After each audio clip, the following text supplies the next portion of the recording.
Kenya stands in uncharted territory after President William Ruto on Wednesday, 26 June, announced the withdrawal of a controversial finance bill proposing new taxes. We have dropped the finance bill. Yeah? What does that mean? It means we have gone back almost 2 years. It means that this year we are going to borrow 1 trillion shillings to be able to run our government. National Assembly had already passed the bill which President Ruto had hoped would help his government to boost its revenue, but he had to bow to public pressure. I have been working very hard to pull Kenya out of a debt trap.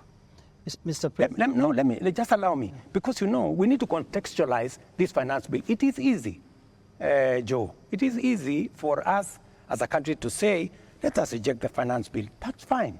And I have graciously said, we will drop the finance bill. But it has huge consequences. The bill has now been taken back to Parliament after President Ruto proposed a raft of amendments which the members of Parliament are expected to consider. However, Parliament is on recess and House Speaker Moses Wetangula has announced that it will not be called for a special session to discuss the matter. So, what is next for the East African nation? Well, first, a quick look at how Kenya found itself in this shattering situation. Ruto's administration had wanted to collect a total of 3.3 trillion shillings or 26 billion US dollars with the proposed taxes in the new financial year starting on July 1st. Provisions in the bill included imposing 16% VAT on bread as well as tax hikes on mobile money transfer and a new annual 2.5% tax on cars. The bill also proposed what is known as eco-levy, which would increase the cost of items including diapers, sanitary towels, computers and mobile phones.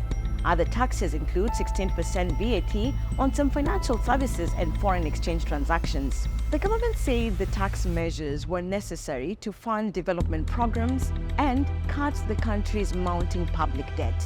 Many Kenyans, especially the youth, rejected this proposal, saying the new taxes would worsen the cost of living crisis. Days of peaceful protest turned fatal on Tuesday, 25th, with at least 23 people killed when police opened fire, and that's according to medics.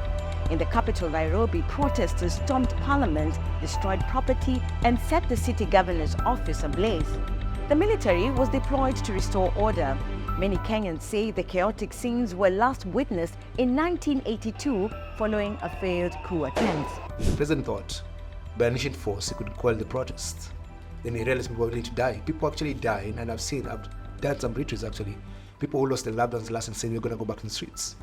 Because they're already dead, actually. They're dead men walking. Despite Ruto sending the bill back to Parliament, some Kenyans have vowed to continue demonstrations demanding further action and accountability from their leaders. Kenyans have been voicing their disenchantment with these taxes, with the economic situation, not only in the past 2 weeks, but since and even before this administration. So these are not issues that were not in the public domain. What happens now after the withdrawal of the bill?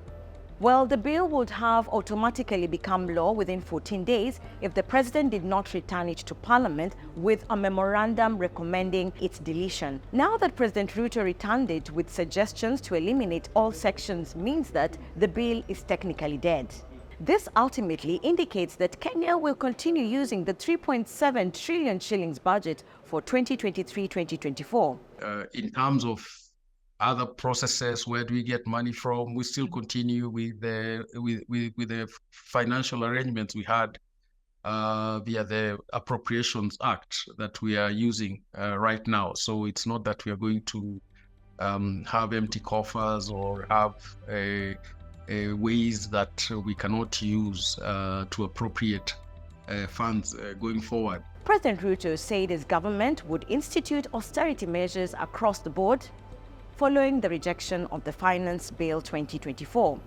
So, what comes next for the protests? Ruto has promised to begin a discourse with Kenyan youth, but he has yet to provide further information.